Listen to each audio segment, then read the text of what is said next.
गायत्री तीर्थ हरिद्वार शांति कुंज अपना शताब्दी वर्ष इस पे मना रहा है और खास बात यह है कि तमाम वीआईपी उसमें आएंगे। मेरे साथ दल नायक हैं डॉक्टर चिन्मय पंड्या।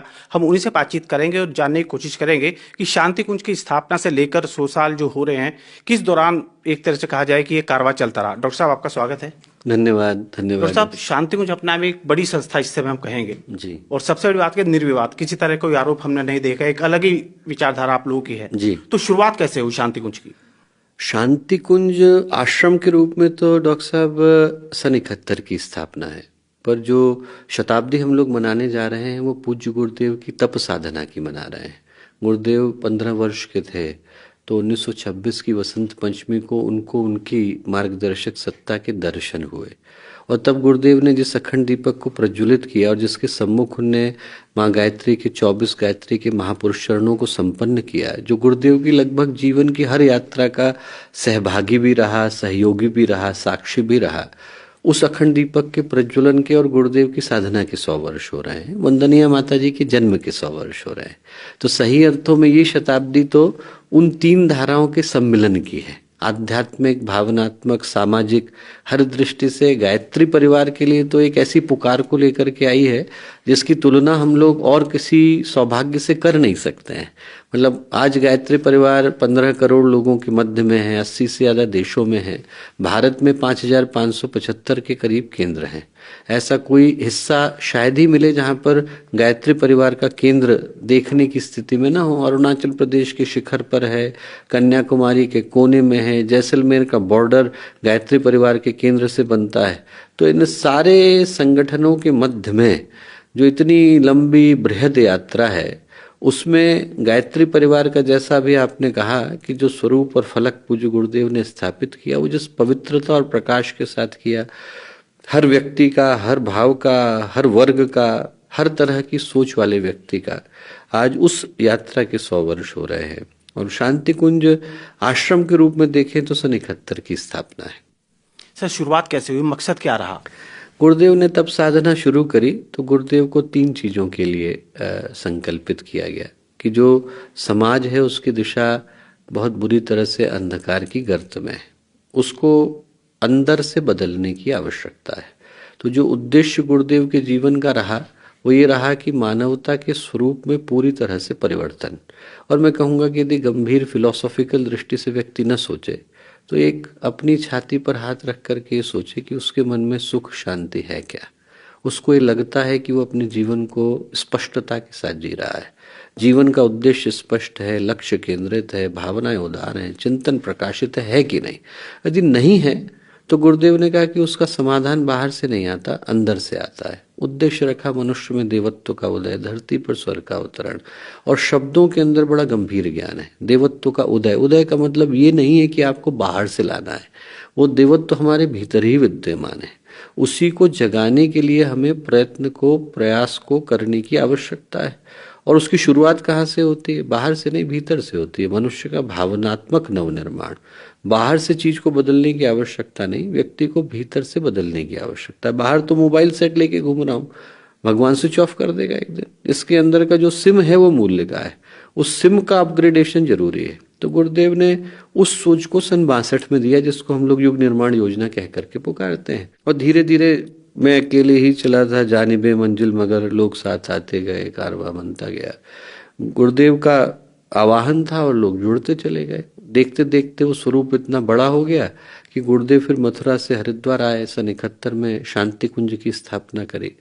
और शांति कुंज, हम लोग छोटे थे ही पले बड़े हैं, छोटे थे तो 35 लोग रह पाते थे, आज बढ़ते बढ़ते 25,000 लोग रह पाते हैं।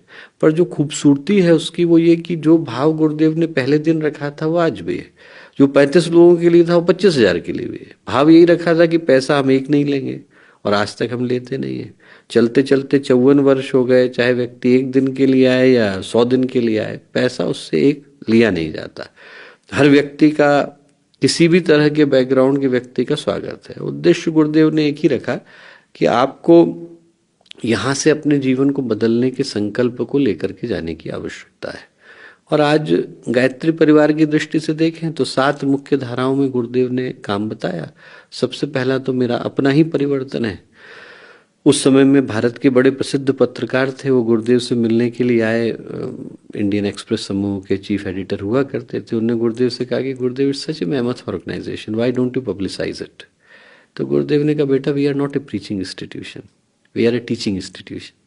हम दूसरे को बदलने के लिए नहीं कह सकते जब तक हमने अपने को नहीं स्वयं बदला। को नहीं बदला। बोले हमें तो एक ही को बदलना है और वो अपने को बदलना है। हमारा जीवन ही दूसरे के लिए विज्ञापन होना चाहिए। तो गुरुदेव ने उस भाव को बड़ी गहराई के साथ लोगों के मन में प्रतिष्ठित किया कि हमारा आत्म परिष्कार ही समाज के कल्याण का आधार है। तो वो मूल में वही भाव है। और 6 सामाजिक धाराएं हैं, जैसे निःशुल्क शिक्षा है। तो आज गायत्री परिवार या गायत्री परिवार से जुड़े हुए लोगों के 500 के करीब शैक्षणिक संस्थान है, जहां पर उन्हीं गुण मूल्य संस्कार को लेकर शिक्षा दी जाती है। स्वास्थ्य, तो लगभग 300 के करीब स्थानों पर निःशुल्क स्वास्थ्य की सुविधाएं उपलब्ध की जाती हैं। पर्यावरण संरक्षण, ये कैंपस जो है 0 कार्बन फुटप्रिंट है। और इस जन्म शताब्दी के कार्यक्रम में हम उन लोगों को सम्मानित भी कर रहे हैं जो गायत्री परिवार के विभिन्न घटकों के माध्यम से पर्यावरण की विभिन्न योजनाओं को जन जन तक पहुंचा रहे हैं। ऐसे ऐसे अलग अलग युवाओं के समूह हैं जिनको हर हफ्ते वृक्षारोपण करते हुए आज लगभग 800 से ज़्यादा सप्ताह हो गए। और एक नहीं, ऐसे 300 के करीब समूह हैं जो भारत के कोने कोने में हर दिन, हर हफ्ते, हर महीने कहीं ना कहीं बड़ी मात्रा में वृक्षारोपण कर रहे हैं, नदियों को शुद्ध कर रहे हैं, सरोवरों को शुद्ध कर रहे हैं। इस कैंपस को तो 0 कार्बन फुटप्रिंट हमने पहले ही बनाया हुआ है। तो उसके पीछे का भाव यही था कि पर्यावरण के प्रति जागरूकता का, संरक्षण का भाव। मैं डॉक्टर साहब वही आपसे जानना चाह रहा हूँ कि आज के समय में देखा जाए संसाधन बहुत हो गए, मीडिया है, सोशल मीडिया है, तो एकदम एक दूसरे से कनेक्ट हो सकते हैं। लेकिन जब आश्रम की स्थापना हुई तो उस समय तो संसाधन कुछ नहीं रहे होंगे, लेकिन फिर भी एक जो शुरुआत की गई, सुगंध उसकी इतनी तीव्र थी डॉक्टर साहब कि अपने आप फैलती चली गई। लोगों ने लोगों को कहा कि वहां जाने की आवश्यकता है। और वो जो उसके पीछे का भाव रहा, वो मुझे लगता है कि आज भी शांति कुंज की परंपराओं में वो कहीं गहरे प्रतिष्ठित है। वो इसलिए गहरे प्रतिष्ठित है कि सामाजिक क्षेत्र में जब हम लोग रहते हैं तो ये डिफरेंशिएट करना बहुत कठिन हो जाता है कि कब आप प्रेजेंटेशन कर रहे हैं और कब आप प्रोपेगेंडा कर रहे हैं, कब आप जो है कुछ नहीं कर रहे हैं और सिर्फ बोल रहे हैं, और कब आप जो है कर रहे हैं और बोल रहे हैं। जिस विषय पर गुरुदेव का चिंतन था वो बड़ा स्पष्ट था कि आप पहले करें और फिर बोलें। जब आपने किया तो आप उसके बोलने के हकदार हो जाते हैं, कि आप दूसरे को बताने के हकदार हो जाते हैं कि आपको क्या करना है। पर बिना किए बोलने वाली परंपरा यहाँ कभी रही ही नहीं। तो मुझे लगता है कि वो सबसे बड़ा आधार बना। लोगों ने दूसरे को देख करके अपने जीवन को बदलना शुरू करा। एक भारत के बहुत प्रतिष्ठित व्यक्ति, ये नाम लेना उत्तम नहीं होगा, मैं उनसे पूछा, बोले मेरे जीवन को गायत्री परिवार ने बदला। मैंने कहा कैसे बदला? तो वो बोले कि वो बहुत बड़े पद पर थे, और जब वो उस पद से, बोले मेरे जो सहयोगी रहे, जो मेरे यहाँ क्लर्क थे, बोले वो गायत्री परिवार से थे। बोले उस विभाग में आने के लिए लोग इतना ज्यादा भ्रष्टाचार करते थे क्योंकि सबसे ज्यादा पेइंग डिपार्टमेंट था। बोले वो इतने ईमानदार थे कि उनने कभी किसी से एक पैसा नहीं लिया। बोले जैसे ही बीच का 2 मिनट का समय आता है, उसी में वो गायत्री मंत्र लेखन के लिए बैठ जाते थे। तो मैंने उनसे पूछा, उनने आपको क्या सिखाया? बोले सबसे खूबसूरत बात है कि उनने मुझे कभी कुछ सिखाया ही नहीं। बोले वो बोलते ही नहीं थे। बोले पर मैं उनके जीवन को देख करके बदला। और मुझे लगता है कि वो जो सुगंध थी जो लोगों के व्यक्तित्व के माध्यम से फैली, उसने लोगों के हृदय को, जीवन को, आचरण को, उनकी चेतना को कहीं गहरे छूने का कार्य किया।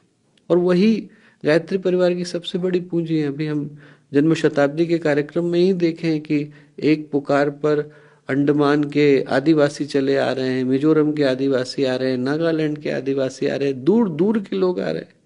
किसी को बुलाने के लिए हम लोगों ने कहा नहीं, हम तो बल्कि लोगों को रोकने का प्रयत्न कर रहे हैं कि जितनी कैपेसिटी है उतनी ही कैपेसिटी के लोग आए, उससे ज्यादा ना आए। पर लोगों की भावना इतनी प्रबल है, लोगों के अंदर की सोच इतनी प्रबल है, लोगों के अंदर की चाहत इतनी है। आज की तारीख में जहां पर आप बिना किसी कमर्शियल इंटेंट के व्यक्ति को घर में भी नहीं बिठा सकते हैं, लोग अपनी भावना, अपना पैसा, अपना श्रम, अपनी योग्यता लगा करके आते हैं, तो गुरुदेव का तब पुण्य प्रकाश।